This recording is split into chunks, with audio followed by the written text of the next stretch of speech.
Good morning, everybody, and thank you for coming today. I appreciate you all being here, and I'm always happy to be here too. So we're going to talk about the hurricane of 1938 today. For those of you who don't know, I work at Historic New England. Anybody familiar? Historic New England, we're the country's largest regional preservation organization. I think that my colleague Ken Torino was here recently, which is great too. We have 38 properties across the 5 New England states that we maintain, as well as all types of other programs. So I'm telling you this because it kind of plays a little bit into how this information that supports this lecture got to Historic New England. So 2022 is going to be the 84th, I believe, anniversary of the Great Hurricane of 1938, or was. And 9 years ago, let's see if I'm on the right slide here. Oh, here we go. 9 years ago, Historic New England received a scrapbook. Oh, that's okay. I can keep talking and no problem. Okay. Okay, well, we'll start over again. So 2022 is going to be the 84th anniversary, or was the 84th anniversary of this hurricane. And 9 years ago, in 2013, an unsolicited donation arrived at our headquarters at Historic New England. And it was a scrapbook filled with images of the hurricane.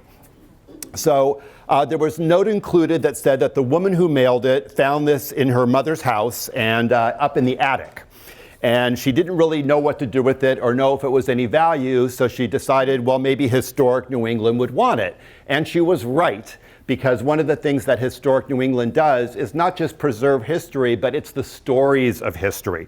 So when we go through this lecture today, a lot of the images that you see are going to be from this family scrapbook. This is one family's kind of perspective. We could talk about this hurricane for a month, right, with all kinds of images, and I'm hoping that you'll all be able to stick around for a minute. I think Faye Salt may be willing to share. She's brought in some images. Somebody else said they have movies of this hurricane that were taken by their family. But you have to kind of narrow it down, right? So this is based on this scrapbook that was given to Historic New England. And we're going to see why this hurricane was so unique, right? There's been many hurricanes since.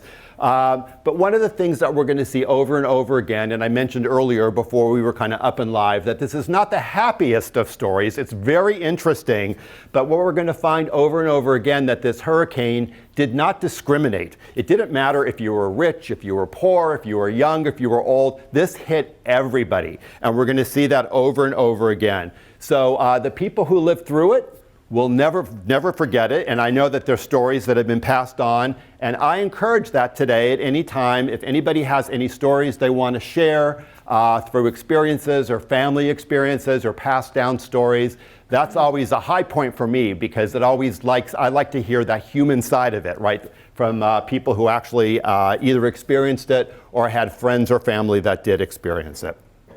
So I'm going to go back to this slide for a moment, and this should all look very familiar to you, right? When you watch the news every day, you see things like this all the time. You see the weather maps, you see this is a situation overview of a past hurricane, and this is the Weather Forecast Office sends out impacts and location on hurricane. This was Hurricane Dorian, which was years ago.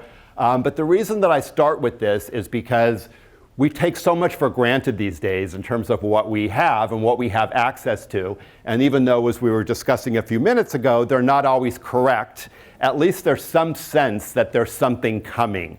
And that's really integral to understanding why this hurricane was such a disaster, because none of this technology existed at the time in 1938. So let's go back to 1938, if you'll travel with me. And here's some things that were happening in the United States that year. You can see them on the screen behind me here, but there's an author named R.A. Scotty who notes in her book, Sudden Sea, the Great Hurricane of 1938, and this is a quote, "There were no freeways, no frozen or fast food, and no supermarkets. Ballpoint pens, nylon stockings, and the 40-hour work week were just coming in. Night ball games were a novelty, and air conditioning a rarity. 1 in 4 workers was unemployed at the time, and 1938 was the last full season that Lou Gehrig would play. In really big news, Hitler was threatening to march into Czechoslovakia, and Spain was in the 3rd year of its civil war, and the radio was really the centerpiece in just about every family home. So the summer in 1938 in New England wasn't a great one weather-wise to begin with. There was record rain in June and July and record heat in August, so we're kind of setting the stage for what was going to make things even worse. September brought the wet weather back, and it rained for 4 days straight leading up to the hurricane. So the effect that this is going to have, as you can imagine, is the ground was already soaked. And we're going to see over and over again how the wind, the rain, all that was terrible, but the flooding in New England is what caused a lot of the damage too. So the day before the hurricane, many parts of New England got drenched with 5 to 6 inches of rain. However, on the day of the hurricane, which was September 21st, it started off mild, even a nice day, and this also plays into, as we're going to see, a lot of the disasters that happened too. The sun was actually out that morning, and looking back on it, people almost felt that it was almost too perfect, they had reported, that it just seemed weird that the weather was this nice on the morning of something that was going to follow thereafter. There was a strange stillness in the air, and quite a few people on the southern New England coast were spending the morning outside, right? It was this beautiful day, picnicking and even enjoying maybe a last fall day on the beach for the year with no idea of what was coming down the road.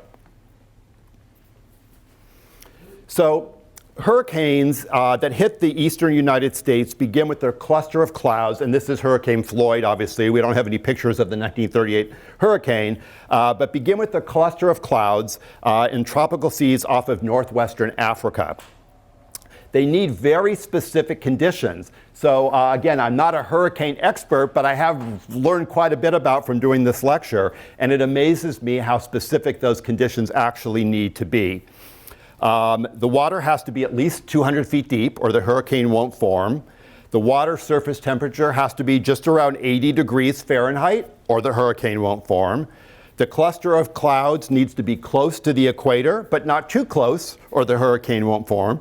And there needs to be the right planetary spin, warm, wet air, and uninterrupted seas with no island or volcanic mountains to slow the cluster down. So it's amazing that they ever form at all based on that they need such specific conditions, but they do. So in the case of the 1938 hurricane, just a few weeks earlier on September 4th, a French meteorologist in the Sahara noted that winds were moving towards the Atlantic Ocean. So the first signs of this started on September 4th.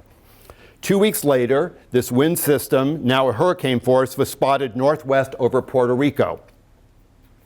On September 16th, the Jacksonville office of the National Weather Bureau, which we're going to learn a little more about in a little bit, tracked the hurricane because of a weather report coming from a Brazilian freighter that described rough seas, 75-mile-per-hour winds, and barometric pressures that seemed to be way off and falling.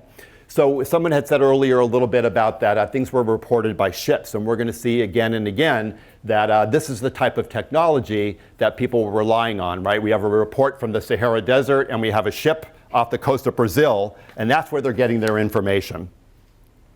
So at full strength, a hurricane is a low-pressure system that releases more energy in one day than the U.S. consumes in electric power in 6 months.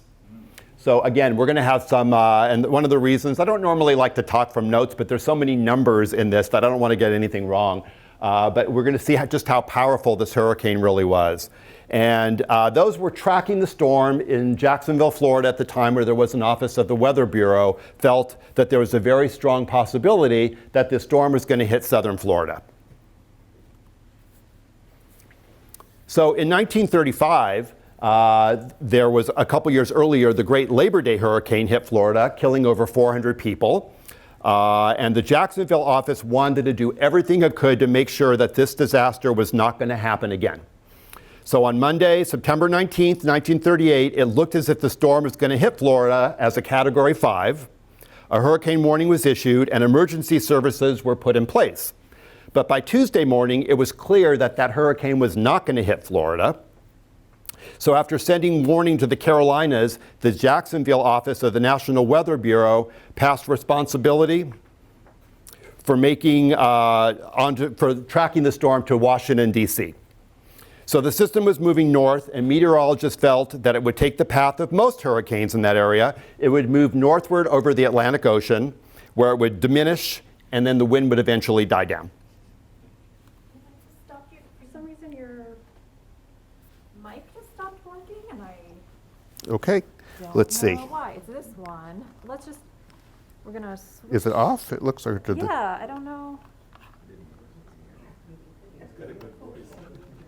I told you I had a big mouth, right? You could still hear me. Is it back? Back on? Yeah, okay, I don't okay, know.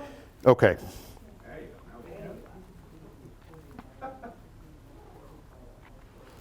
Sorry about that. No problem. I delivered on my promise of a big mouth, right? So that's good. Okay. So the National Weather Bureau, right, which plays let's call it, I don't want to call them a villain in this story, but the National Weather Bureau was originally chartered in 1870 by an act of Congress, but it was not to track weather. Anybody know what the National Weather Bureau originally was designed for? Lighthouses. Lighthouses, maybe commerce, right? It was about commerce, it was about shipping, and it was basically to track all that type of weather for that. So 20 years later, it became a civilian agency, and power would transfer to the Department of Agriculture. By 1935, there was a central office in Washington, D.C., and forecasting branches in Jacksonville, as we heard about a minute ago, New Orleans, and San Juan, Puerto Rico. So meteorologists relied on volunteers to report data, right? So they were basically like that ship, that meteorologist that was in the Sahara. These were volunteers. At the time, there were no scientists on staff at all, and no formal training procedures. They relied on observations, which we heard about. Okay, get ready for this. Here's some more numbers for you. The 16th century thermometer, right, they were still using. The 17th century mercurial barometer, and weather vanes. Right? That's what they were using to predict these hurricanes. So when it came to the 1938 hurricane, the story has often been told of a junior forecaster in the Washington, D.C. office named Charlie Pierce. Now, Charlie Pierce was relatively new when he was young, but he basically had told the rest of the meteorologists or the people at the National Weather Bureau that this hurricane was not going in the direction that everybody thought it was going to go. And because he was young, because he was a junior member of this team, they all basically pushed him aside and said, you need to stop talking about that. We know where the hurricane's going. We know better than you. Well, we're going to see it turned out that Charlie Pierce was exactly right. Okay, so hurricane paths. So there were a few warning signs that should have told those forecasters what storm this was going to take, even without the instruments that they had. But a ship at the northwest coast of Virginia reported a barometric reading which was extremely low, which indicated that the storm was much closer to the coast than they believed at the time. There was a low pressure hovering over the Allegheny Mountains, which turn northward this way. So you can see on the top up there, you've got one pressure system coming that way. There was also a high pressure system over the North Atlantic. So you can see on the right-hand side of that upper slide, you can see the winds going that way too. So basically the storm, when all these things came together, as you can see in this lower slide, had nowhere to go but up straight through New England. right? It was basically just kind of pressured into this very narrow path. So all this was basically should have been indications that something was not quite right. So here is the hurricane path of 1938. And all those signs that we just saw kind of indicated that this storm was going to go through New England.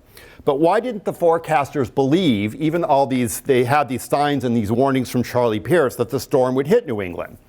So besides their lack of meteorological tools, which we know they didn't have, it was common belief that hurricanes just didn't hit where? New England, right? No, a hurricane would never hit New England, right? But nobody alive in 1938 had lived through either of the last two hurricanes to hit the area. One was in August of 1635. I hope nobody was alive in 1938, right? And the other was the Great Gale in 1815. So those hurricanes were not imprinted on anybody's memory at the time. The storm of 1815 wiped out all the trees that once densely forested Napa Tree, Rhode Island, and flooded Providence. It was eerily similar to what was about to happen in 1938. And again, to quote R.A. Scotty again in her book, most hurricanes have three weapons: wind, rain, and waves. This hurricane had a fourth: surprise. And that's really what's going to cause a lot of the damage here. Okay, so in Boston on the morning of September 21st, you would have been reading, if you were looking at the paper, that James Michael Curley won the Democratic primary for governor, the Sox beating the St. Louis Browns in a doubleheader sweep, and again, Hitler's annexation of the Sudetenland, right, the wars happening in Europe. All right, I think this might be my favorite slide. So the day the hurricane hit Northeast, the New York Times printed an editorial on page 27 praising the National Weather Bureau for the work they did keeping Florida up to date with that storm. Has to be one of the worst timed editorials ever, right? So the hurricane of 38 just didn't affect southern New England. It also affected New York, as we're going to see. And by mid-morning, New Jersey shore was feeling the effects. So really, I guess a very ill-timed editorial. But a good lesson, right, when we talk about them still getting the weather wrong. Okay, so the hurricane is going to hit New York first, and it hit New York City, and it got the western edge of the storm. So there was flooding, there were blackouts, there were trees down and some damaged buildings. It halted the US Open semifinals. The Empire State Building actually swayed 4 inches. That's how strong the winds were in New York, and they're going to get a lot worse, as we're going to see. But the storm's eye really passed over Long Island, which got hit worse. And the winds of a northbound hurricane are strongest to the east. So communities to the east of the storm's eye were hit the hardest. And that meant the southeastern shore of Long Island would get hit the hardest. So by 2 p.m., right, this is, we're starting basically around noon. By 2 p.m., it was very clear that this was much bigger than anybody was thinking. So we will see what happens next. So at 2:30 p.m. now, and you're going to start to see these images, again, a lot from the scrapbook. And you can imagine, even before I get into the details of this, the force of what it takes to throw a train off tracks like that. But at 2:30, the storm came ashore, and no more than 45 minutes later, it was hitting Long Island with really, really strong power. Besides suffering from heavy wind and rain, the southern tip of Long Island was devastated by storm surges. Now, most people, we talked earlier a little bit about went outside because the day started very nice. There were people on the beaches when this thing started coming. So a lot of people went out to see what was going on. And unfortunately, a lot of those people lost their lives because this thing hit so fast that they were basically went down to the beach to see what was going on. And the storm surges came in so quickly that they were washed out to sea. So damage from the hurricane, we talked about, comes in 3 ways: flooding, strong winds, and storm surges. And storm surges, I know it sounds pretty obvious, but they occur because the wind hits the water with such force. If you can imagine, when waves crash on the beach, they flow in and then they ebb back out again. Well, when the wind is blowing that strong, there's only inward movement, right? It never has the opportunity to recede again. So that's what causes these storm surges, and they create walls of tens of thousands of tons of water that crash onto shore. So storm surges alone account for 3/4 of most hurricane deaths. And another number for you, the density and force of water is 1,000 times more powerful than the force of air. So if you can imagine how strong those winds were, you can imagine how strong these crashing waves were. All right, so here is West Hampton getting hit by winds of 100 miles per hour or more and caused measurable tremors to be heard. So these waves were pounding so hard on the earth in New York that they actually recorded measurements in Alaska of tremors. That's how far it went. It went across the whole continent. It was so strong, if you can believe that or not. So as the storm goes here, the eye of the storm actually brought calm for about 20 minutes, and people began to leave shelters thinking that it had passed. But as we can see, when you go through an eye of a hurricane, things are going to start going back up again. Okay, here's West Hampton again. So it came up the eastern shore here at about 50 to 70 miles per hour, and no hurricane had ever moved that fast. So it's not the wind that's moving 50 to 75 miles an hour, it's the whole hurricane is moving that fast. So if you can imagine driving along the highway at 60 miles an hour, that's how fast this storm is actually moving. So beach communities where people had enjoyed lunch that day no longer existed by dinner time. By 5:30 p.m., the hurricane was pulling off Long Island, leaving in its wake incredible devastation, as you can see behind us here, and earning its nickname, the Long Island Express. So as it left Long Island, the storm, we might want to say, started banging on New England's door almost as soon as it reached New York. So this hurricane, again, had a span of over 500 miles wide. Right, that's the swath, that's the width of this storm. And on average, most hurricanes are about 300. So this was an especially broad-reaching hurricane.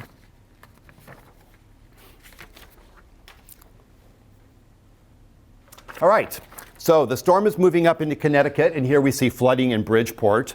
It was hit hard, but New York City, they still didn't feel the full weight of the storm. So look, if you can kind of get a precursor of what's coming down the line, this isn't the worst of the damage yet. But once again, it was the southeastern part of the state that got hit by the storm the worst. So communities between Saybrook Point and Stonington had massive damage. Anybody from Connecticut? No Connecticuters, okay. All right, so here's some images from New London. And again, these a lot come from Scrapbook. And so some of the images are a little bit fuzzy because they're old newspaper print, but I think you can get the idea of what's going on here.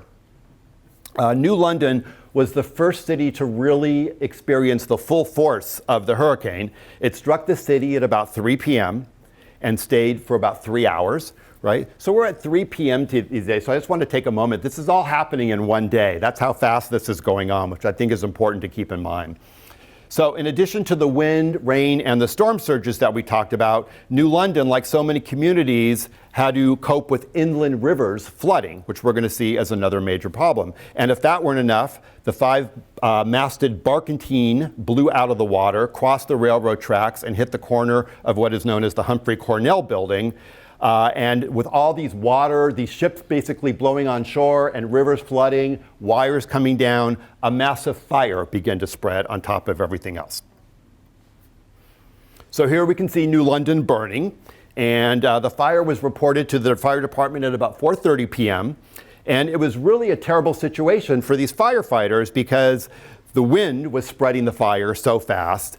The city was basically flooded. Trees were down, buildings were down, so it was very, very difficult and almost impossible for them to control this fire. So even with every able-bodied person, the Coast Guard and the fire department of neighbor towns assisting, it was 2 a.m. before the fire was completely contained. And for the next week, the entire city had enforced curfew of 8 p.m. A month later, and I'm going to do another quote here, the New London Day reported, after the storm, this city, more than anything else, resembled a large community in a war zone, which had just undergone a terrific shelling by big guns of the enemy. Trees, poles, walls, roofs, chimneys, and homes were shattered and demolished. Vessels of all sizes and descriptions were hurled to destruction or sunk. Wharves were leveled. Seawalls torn away, roads and sidewalks undermined, entire summer colonies destroyed, and great gaps torn in the earth, inland as well as along the shorefront. They say a picture is worth 1,000 words. In this case, I think the words might be worth as much as the picture. Okay, here's a familiar face, right? And a couple of you had alluded to Katharine Hepburn before. So famously, Katharine Hepburn was in her Connecticut home and experienced this hurricane. So it was in Fenwick, Connecticut that the family had a house, and that's located where Long Island Sound meets the mouth of the Connecticut River. So her career was in a little bit of a slump, and she was waiting at home to see if she had won the role of Scarlett O'Hara in Gone with the Wind. Right? We know that didn't happen. So she was, however, reading the final draft of a new play called The Philadelphia Story. We know that did go well for her, right? So she spent the morning of the 21st swimming and playing golf. If anybody knows anything about Katharine Hepburn's history, she was always very active. And she was getting out of the ocean in the afternoon when the storm came upon her and her house. And by the time she reached the house, as she recalled, the ocean was already coming onto the lawn, and the wind was, she wasn't able to hold herself upright in the wind. So this is the post-hurricane house, but this is the site. You can kind of get a sense of what the setting was like when she happened. So she recalled that the house quickly began tearing apart, chimneys collapsing, screens and windows blowing away, and the whole laundry ring was pulled away from the building. She was there with a mother and a brother and a family friend, and they tied themselves together with rope as the water was pouring in the house. They escaped through a dining room window, and when they got to the higher ground and saw their house sailing away, Katharine Hepburn said that, and she quoted herself, and I think you can all hear her saying this. I don't want to do a terrible Katharine Hepburn impression, but she said that she saw the house sail away in such a dignified manner, right? That sounds just like her, I think. So all of their possessions were gone, carried away by the water, and the next day as they were going through the rubble, they found a few remnants of things that they saved, but this was the house that was rebuilt by the Hepburns after the hurricane. So Old Saybrook, houses were thrown off their foundations, as you can see here. We're still in Connecticut. Lyme, similarly devastated, as you can see from these images. Railroad tracks were basically twisted and thrown off their beds. Boats were thrown onto the shore. Telephone and electric lines were destroyed. So one of the most famous stories to come out of this hurricane was the Bostonian, and the Bostonian was a train that went from Grand Central Station in New York to Boston. Well, we followed the path of this hurricane from New York going up to New England. So what's basically going to happen is you're going to see is this train was following the same path as the hurricane. So it was headed for Boston with 3 stops in Connecticut, 3 in Rhode Island, and then arriving in Back Bay Station. And the train, as you can imagine, was filled with many students in September returning to school. By the time the train left the station in New Haven, Connecticut, the engineers and others had reported that there was something amiss with the weather. So when the train left the New London station at 4 o'clock, forceful winds had engulfed the train, and it kept going along a narrow causeway built on gravel that had already been weakened by all that rain that leading up to the day of the hurricane. So they were already crossing a causeway that was in a compromised situation. So if you can imagine, and you're going to see another picture in a minute, but they're basically on this spit of land between 2 bodies of water, and the sea rising on one side and a salt pond on the other. And the Pullman cars, which weighed 67 tons, were swaying back and forth on both sides as the water was getting higher and higher. But most passengers didn't get truly alarmed until the windows began shattering, and the conductor went through each cabin asking passengers to sit on the inland side of the train. So you can see the way the train was leaning. They were trying to get everybody on the other side of the train. But the big problem wasn't the windows. It was in fact that the rail bed was disappearing underneath the train. So this gravel was basically sinking into the water. So by 4:30 p.m., the parlor car only had its front wheels on the track. There were no rails, ties, or anything beneath it, and the staff decided that the best course of action was just to get everybody up to the front cars instead of waiting for water to push the train over. So some people began deserting the train, jumping out of the windows, trying to get to safety, leaping into the water. The crew squeezed as many people as they could into the engine car as possible, and the rest stayed in the front car. And those who ended up in the water, as you can imagine, had to deal with terrifying undertow that dragged many of them down to their deaths, sadly, as well as pieces of debris, boats, houses, everything else floating around in the water. So this gives you a good sense of what was going on with the Bostonian. You can get a sense of why they were trying to get people from these rear cars up to the front here. And there was a brakeman, a hero in this story named Bill Donahue, who actually dove into the water in this storm to shut off the compressors and uncouple those rear cars of the train so the rest of the train could basically continue to move forward and get off of this causeway.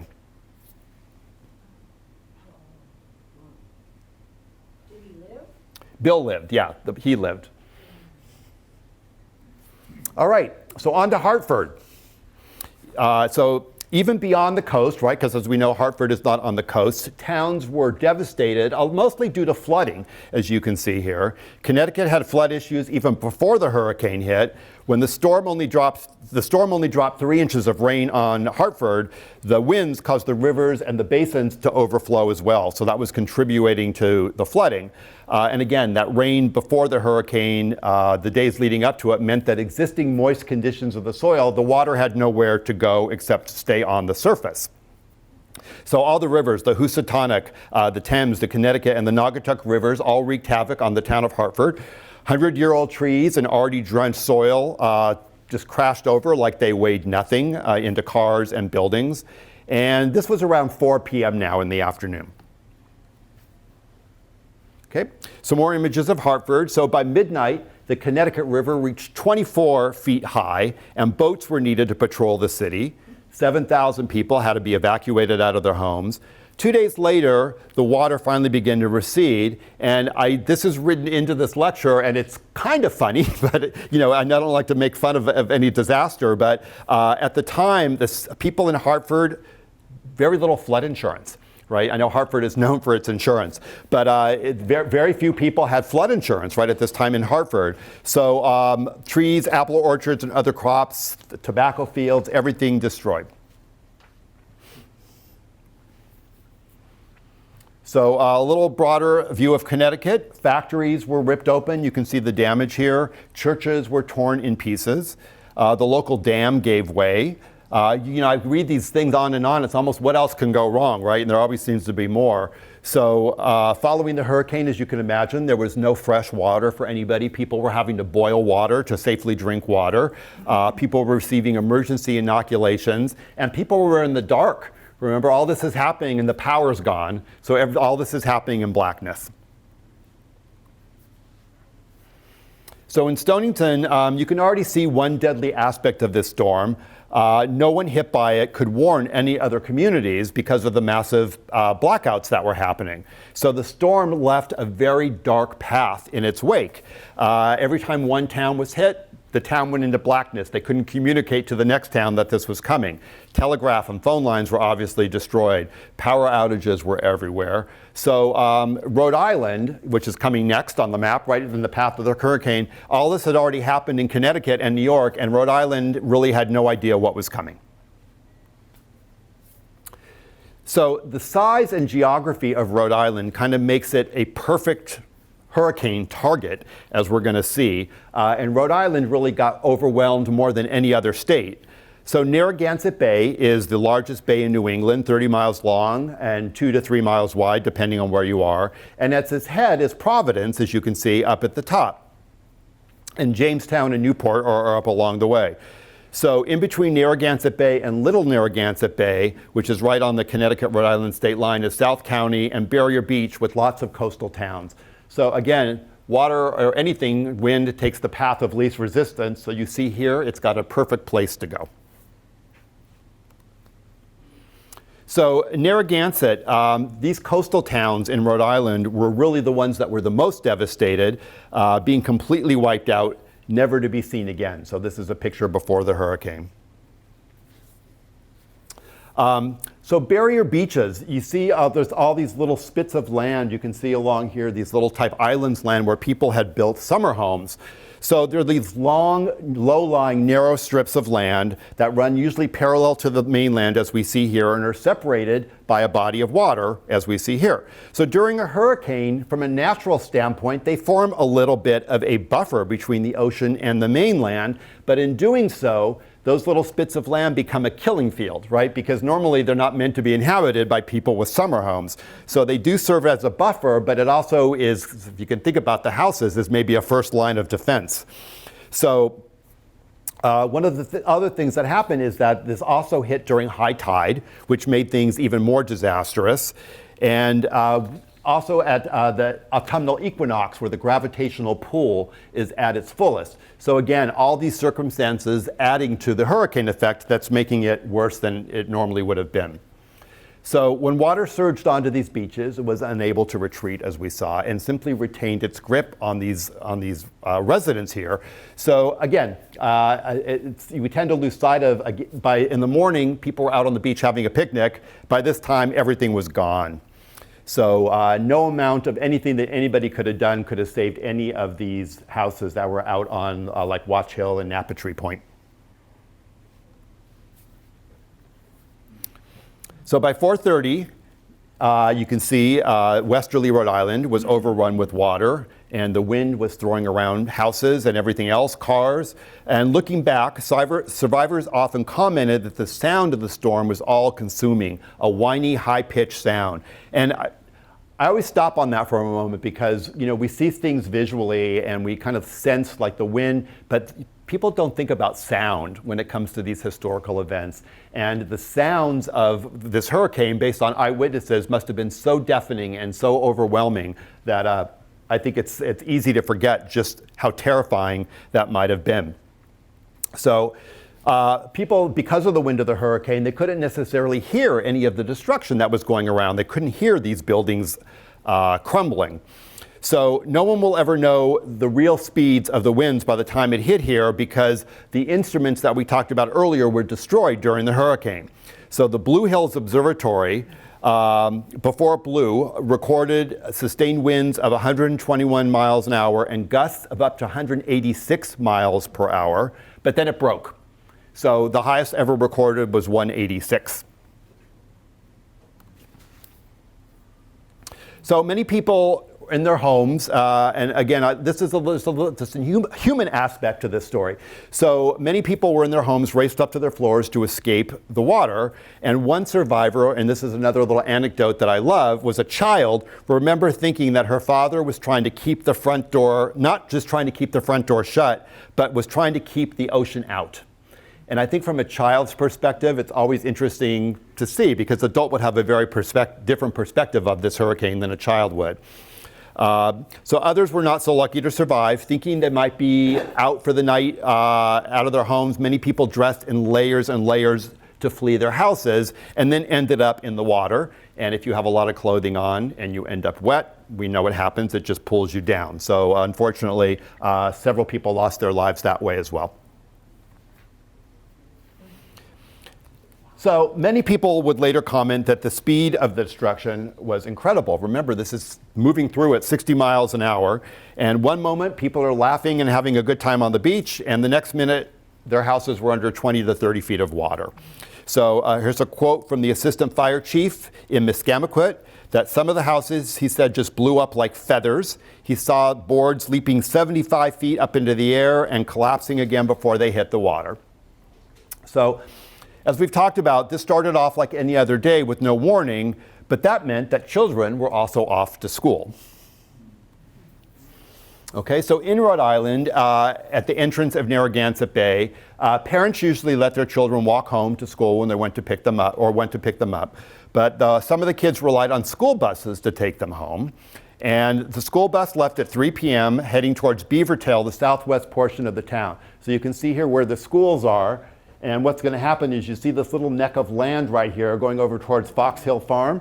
That's where this bus, basically, in the story, is going to end up, much like the train, the Bostonian. So to get there from the northeast, again, they had to cross what we see as Mackerel Cove. So by the time the bus reached that causeway, it was being hit by fierce winds and sheets of rain, and visibility was impossible.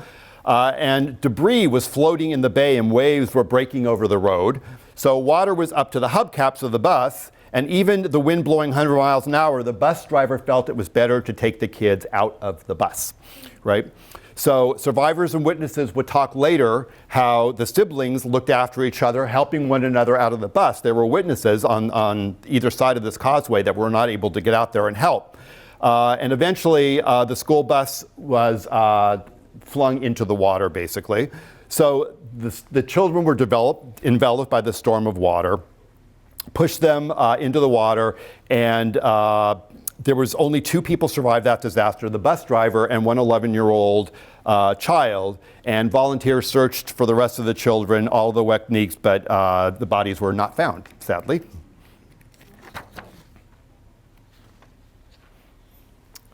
So these stories are heartbreaking, right, a lot of them. I mean, and we kind of preface this by saying it's not necessarily a happy story. But I think it's important to tell them to kind of magnify the impact of this storm, right? So you can use some numbers here. And again, 700 houses in Charlestown Beach were wiped out.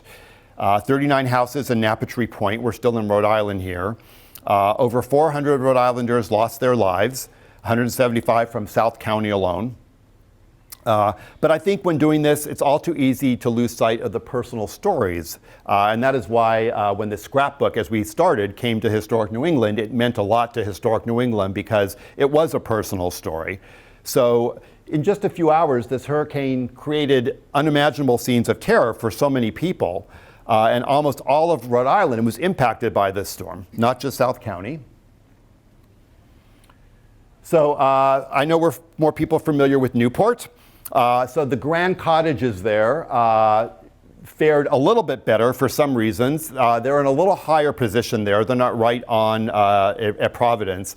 And of course, there were very well-built buildings, so they had a little more resolve to withstand those winds. But rescue workers were still going from door to door. So here's the breakers, and again, a little bit of a fuzzy image, but you can see, I think I have them circled here, right? So that is the breakers before the storm, and you can see basically the devastation in this after photo of how many trees were gone and how much of the land was actually cleared. So it ripped through Warwick, Rhode Island, leaving 100 people homeless. Oyster boats and all other types of vessels were basically hurled onto main streets.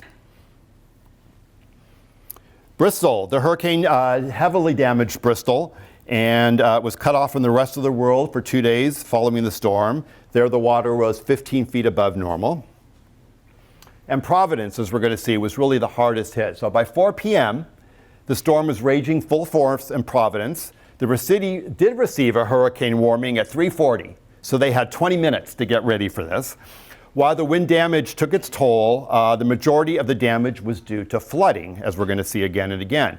Now, downtown Providence, as we remember, was located at the top of Narragansett Bay on low ground, right by the water's edge.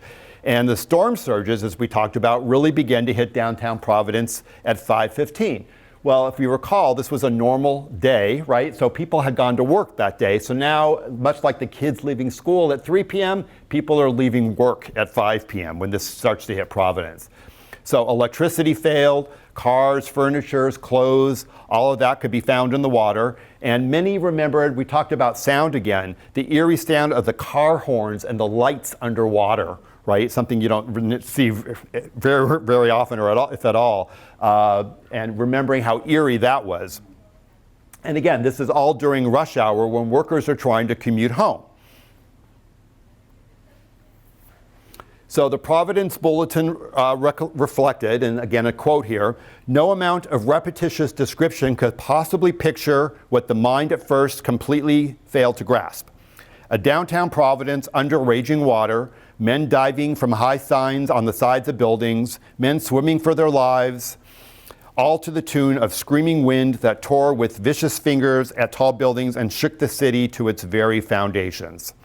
So there was a lot of reports of cooperation and courage that helped save a lot of lives in downtown Providence, people being pulled from the water.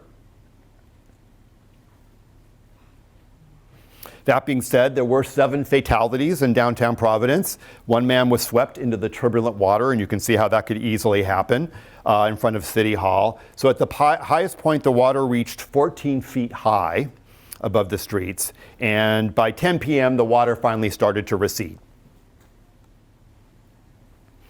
So looters became a problem. Groups of people descended on abandoned stores, and I'm sure I can imagine the panic of people thinking they're not going to have food, they're not going to have anything. So people started descending on abandoned stores, carrying out whatever they could, and they had to call in the National Guard. And, they also issued an order of shoot to kill. That's how bad it was. And Providence remained under martial law for 2 weeks following the hurricane. So it would be 2 weeks before things started to return to normal. All right, so we make our way into Massachusetts, and somebody had asked about the Cape earlier. So by 5 p.m., again, this is all happening in one day, the wind started hitting Massachusetts from Horseneck Beach to Buzzards Bay. You can see the damage there at Buzzards Bay.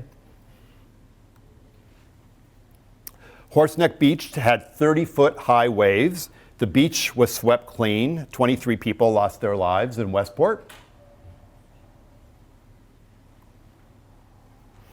Another image of Westport. Here is East Beach before the hurricane. That's what was left after, right? So these before and afters are really telling sometimes, right, in terms of just how bad this destruction was. And when they say nothing was left, literally nothing was left.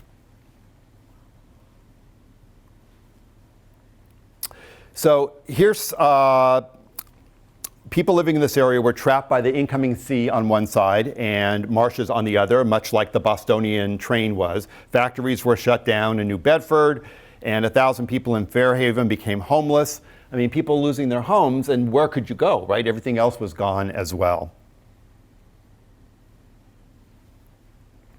So out of 170 houses on Crescent Beach in Mattapoisett, only 10 would survive this fury. And 41 people in the Greater Fall River area lost their lives. And one of the things that we're going to talk about as we get a little further down the line is the New England landscape. So all these little fishing villages, we still see some of them around, but before this hurricane, there were many more of them. And these little fishing shacks that were so iconically New England were basically just blown away and smashed to bits.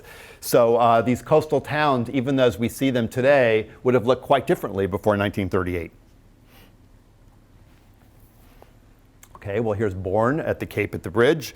And under the Sagamore Bridge, as you can see, 3 elderly women, a mother and her 11-year-old son, were trapped on the second floor of a house and sadly drowned and lost their lives. Rescue workers had to cut a hole in the roof to retrieve the bodies. And the house was originally located 2 miles south of here, right? So that house floated 2 miles down the river.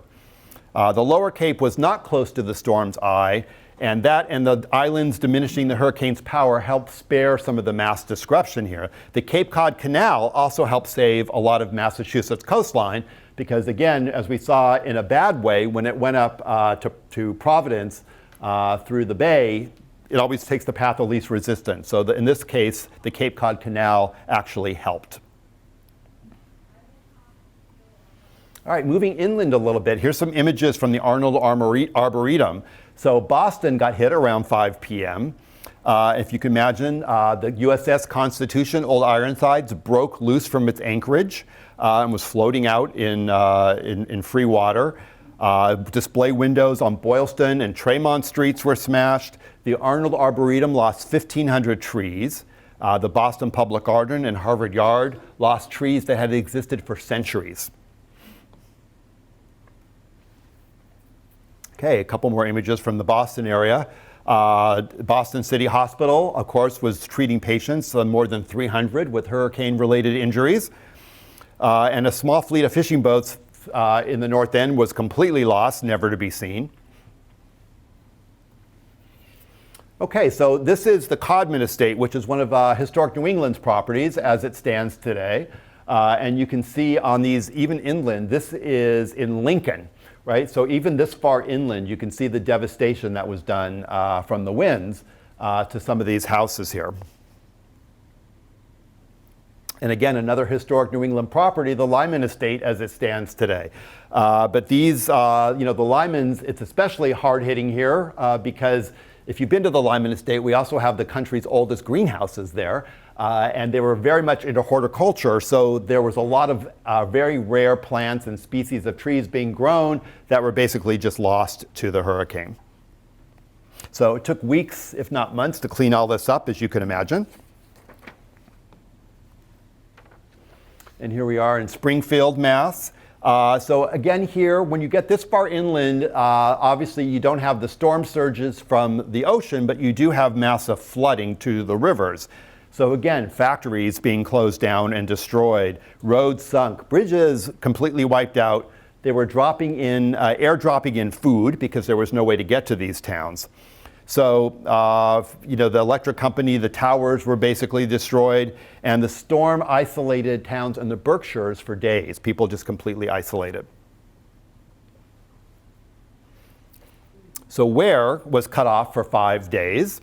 Much like Connecticut, crops and livestock were almost a total loss. 3,000 trees alone in Amherst came down. The dam burst. 50 families rescued from their homes by boat. And the river 14 feet above normal. So again, flooding a huge problem. So New Hampshire had significant flooding as well due to the rain and the wind damage. And in Peterborough, there was also a major fire, much like there was in New London, which burned down about 4 city blocks. Here's Lake Winnipesaukee, and here's another before and after for you. So this is a spot on Lake Winnipesaukee before the hurricane.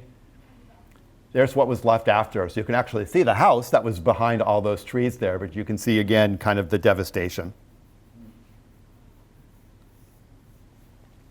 So the storm continues up to Vermont at 9 p.m. and it reaches Burlington, where again they had flood damage. It was far less powerful. The storm was losing some steam here, but it would continue on to Quebec and Montreal before it completely petered out altogether on September 22nd. So clearly towns in New England were continuing to battle what was in the aftermath of this. In upstate Connecticut, for example, the river did not recede until Friday, several days after. Downtown Providence flooded again on Thursday as firemen were trying to pump water out from buildings. So most estimates are between 600 to 700 people died because of this hurricane. Maine was the only New England state with no fatality reported. There were over 1,700 injuries reported. And remember, this is happening when, we talked about at the very beginning, the country is still struggling with the Great Depression. 93,000 families suffered serious property damage. 63,000 left homeless. And again, only 5% of property loss was covered by insurance in 1938. Livestock disappeared, were killed. Tobacco production dropped hugely. Textile industry was completely destroyed. Fishing industry was devastated. So 88% of the population lost power, and a quarter of all telephone service was knocked out. 175 churches alone were damaged. So regional, just this amazing disaster, right, that's really been lost to the pages in history, and we're going to see why. But half of all of New Hampshire, the pine industry was huge in New Hampshire. And the lumber industry was hugely devastated as well.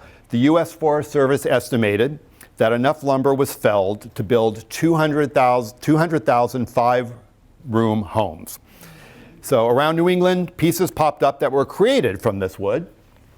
You can see here, here's a couple examples. The chair was made in Gardner, Massachusetts, and if you flip it over, you can see a pine souvenir from the hurricane of 1938. And this room is in northeastern Massachusetts, was constructed of 1938 hurricane pine.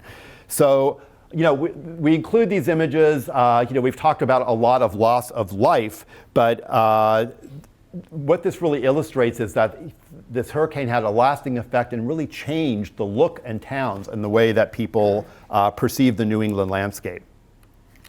I always say too that anytime you go into a thrift store or something and you see something made out of pine, flip it over, right, just to see.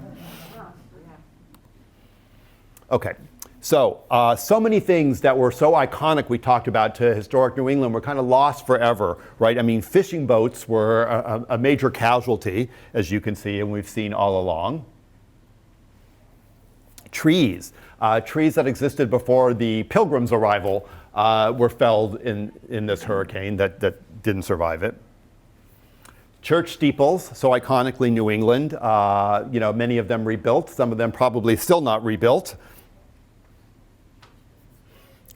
And this was so powerful that new maps had to be drawn. It physically changed the landscape, the physical landscape, not just the built landscape. So it changed the coastline so dramatically in some spots that they had to redraw maps to reconfigure basically what the new landscape looked like. So it was the New Deal, right? We're talking about during the war years here. This is really what made recovery possible. So 2 days after the hurricane hit, the Workers' Progress Administration began hiring all available men off of the relief rolls, right? I mean, I don't want to say anything good happens out of a disaster, but people went back to work. So there was 11,000 civilian Conservation Corps workers cleared to help in the flooded areas. Engineers were put back to work. Federal Writers Projects created a pictorial history of the disaster. So people were out there working. But with all this downed trees, there was a huge risk of the lumber market being flooded as well. The economy is now going to suffer. So the agencies created sawmills that could salvage the lumber and paid workers to clear debris as well, and created nurseries to help nourish new forests. They also brought lumber above market prices to helping avert a timber crisis. So in addition to landscape, you can also imagine this had political implications. So the hurricane changed local and national politics in a lot of places. It showed, I think overall, that the government existed not just to protect rights, but to help people in their greatest hour of need. Right? Unlike in previous catastrophes, New England and Long Island were rebuilt thanks to the federal government, not private citizens or organizations. In addition, changes took place at our friends at the National Weather Bureau, as you can imagine. So following the hurricane, it continued to insist that it was blameless in this tragedy, that it was not their fault, telling the public that in the Northeast, nobody would have believed them if they said a hurricane was coming. That may be true, right, based on what we had said before, but there were certainly major ways in which the Weather Bureau could have helped, and changes were instituted. So they had a shakeup, as you can imagine. A Navy commander was appointed chief. A meteorologist from MIT was put on staff. Imagine that, right? A meteorologist on staff. And an order was given to start research and a training program for the people who worked there. So today, with aircraft that we have, radar, satellites, and a much better understanding of weather, there is little chance of the hurricane of this magnitude could hit an entire region without warning, right? Still could hit. Just that we would probably have a pretty good chance that something was coming. Then, that being said, as we started off, hurricanes are notoriously hard to predict. So even under the best circumstances, they're very difficult to know where they're going to hit landfall within 100 miles or so. So how does this measure up to other storms? Well, here's some costs, and this slide is a little bit dated, but I think that the metrics still give you a pretty good idea. So if you look on the left, it's not one of the costliest hurricanes in terms of this was done in 2010 in dollars. But when you adjust for inflation, and I think things would fall pretty much the same today, it's number 7 in terms of the damage in terms of dollars that was done, which is a pretty high number. So the 1938 hurricane had much stronger winds, right? It was a category, when you look at the comparison to some of these other hurricanes, it's amazing to see with less powerful winds the amount of damage Hurricane Sandy caused, right? If anybody remembers Hurricane Sandy along New Jersey and New York. But it gives you a sense of what the devastation of the Hurricane of 38 would cause today.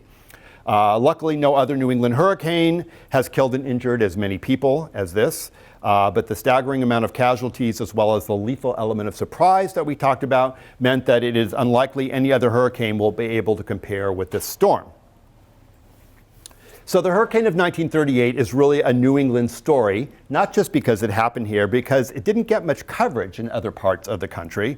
It started off, or will end where we had started off, with Hitler's invasion of Czechoslovakia overshadowed the disaster. A person stranded on a train in Worcester during the storm later said of the long hours on the train, and this is a quote, "We missed having a radio. Most of us were wondering how the Czechs were making out." So they weren't even thinking about the hurricane. They were more concerned about the war. So it's sandwiched between the Great Depression and World War II and never really hit the national level of awareness like the Chicago fire or the San Francisco earthquake did, even though the Great Hurricane caused more deaths than those two disasters combined. So looking back, one would say the hurricane marked the end of a point in time. And again, here's the quote for you, as one author put it, "Although few, if any, realized that at the time, 1938 would be the last of the old New England summers, the Yankee establishment had given way slowly, a sea of newness was washing over it, a new deal, a square deal, a new social compact. The political and social changing of the guard, the pace of life began to quicken. To those who lived to tell the tale, more than any other single event, the hurricane marked the beginning of modern times. What nature's storm began, the storms of war would complete, and gracious circumscribed way of life was lost forever." And I think that's true when we think about all those iconic scenes and the way that people were living in New England before or after this event. All right, so I did not fully disclose that I am a trustee of Historic Beverly, as well as my job at Historic New England. And our friends at Historic Beverly, Abby Battis, the collections manager, was kind enough to give me a few images of Beverly that they have there. And I'm going to ask you all, because anybody know where this is? Okay. See, I don't live in Beverly, so that's why I'm glad that I figured that you would know where it is, right? This one might be a little harder to figure out unless somebody recognizes that house, but again, you know, you can imagine with a tree that size in Beverly, right, what it would have taken. And then here's a third one with a big tree down, and I'm not sure if anybody recognizes where that is or not, but yeah. I think it's Lossup and Central. Well, I don't know, it's hard to tell. Yeah. Well, that house is likely standing still, right? So we might be able to pinpoint it. All right. Who has questions? And the other thing I'd encourage, too, if anybody has any stories they want to share, I always love to hear them. I know Faye had brought some pictures that I know when we're done, I think you're happy to share, right? Yeah. I'm from Jamestown. Yeah? And I wasn't alive then, but I understand that there were no bridges at the time. Both ferries came up onto the land, so they did not have food or anything for a week. People were trapped on the ferries? Is that what happened? They were trapped on the island. On the island, okay. Yeah. They couldn't get off, they couldn't get on. Right. Could everybody hear that? I can repeat it. So in Jamestown, there were ferries that basically got blown on the land, and people were landlocked, and nobody could get to them, so they were out without food for quite a while. Yeah. Yeah. I think the Cape Cod Canal bridges were built 1933 to 35. Were those damaged much during the... Yeah, you know, the question is if the Cape Cod bridges were damaged. We saw them in that one picture, and maybe if I can go back to it. The bridge looked relatively intact. Let's see. And what about the railroad bridge over? I went by it. There we go. Yeah. So the bridge looks intact. I'm assuming it survived. And again, I think the Cape Cod Canal, as we said, might have helped that a little bit.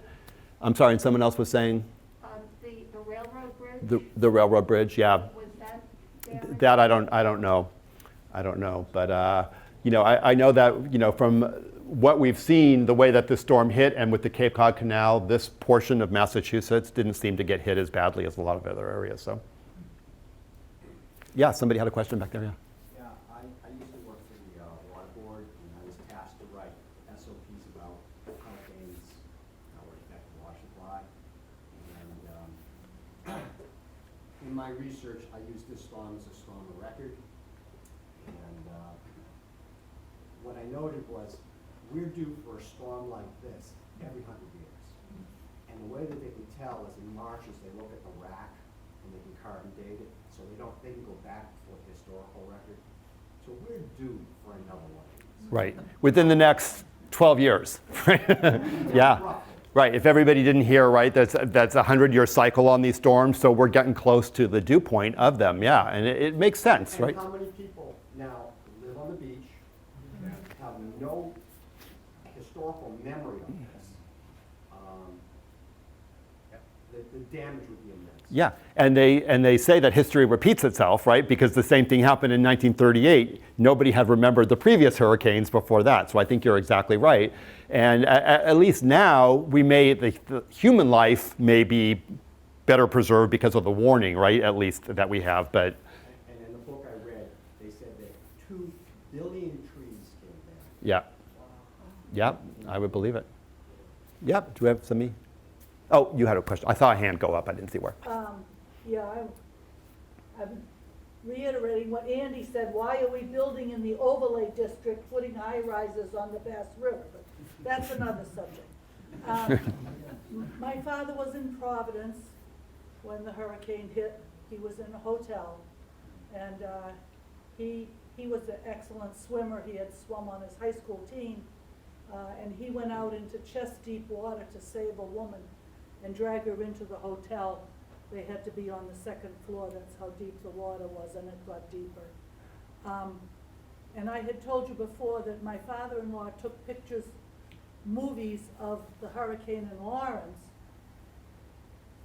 And it was interesting to see, as this woman was standing in Beverly in Rhode Island with a dress, all the women wore dresses. And it was Depression, and everybody had a wood stove. So in the movies, you see all these women in dresses and aprons out with axes, trying to chop the trees that are on the roadway to clear the roads. And there's a picture of the Lawrence Dam, and there's a tree trunk about this big and who knows how long, with big root system. And the water was so deep that that tree was able to float over the dam.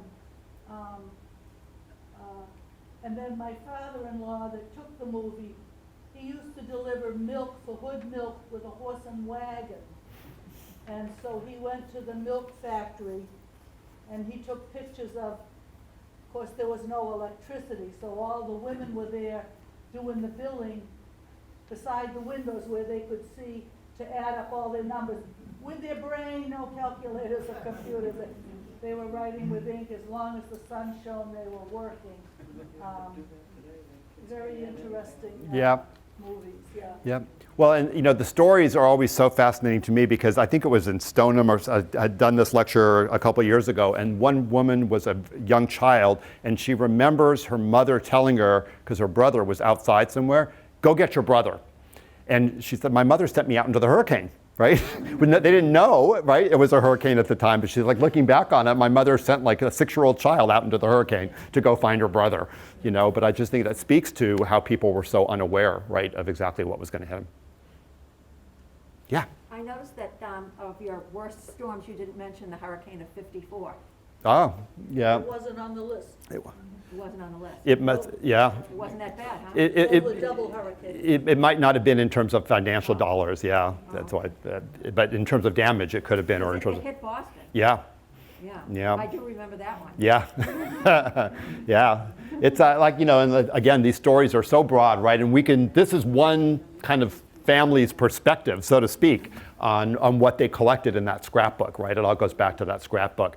But as the gentleman was saying, there's so many books written on this hurricane. If anybody has further interest, I highly encourage. It's really fascinating. And, we just touched on the politics and the economics of it, right? The physical damage is what this lecture focuses on. But the repercussions economically, the government changes were made in policy. It really had a large impact. Yeah. Who won the election for governor? I don't know, Jonathan. Do you know? No, I don't know. Curly or Saltonstall? I think Curly. Curly. I think. Yeah. I think Curly. Yeah, if I remember. Yeah. It's not to do with the hurricane, but today is I think the 80th anniversary of the fire in Boston. The Coconut Grove fire. Yeah, the Coconut Grove fire. 80 years today, Yeah. Yeah. today.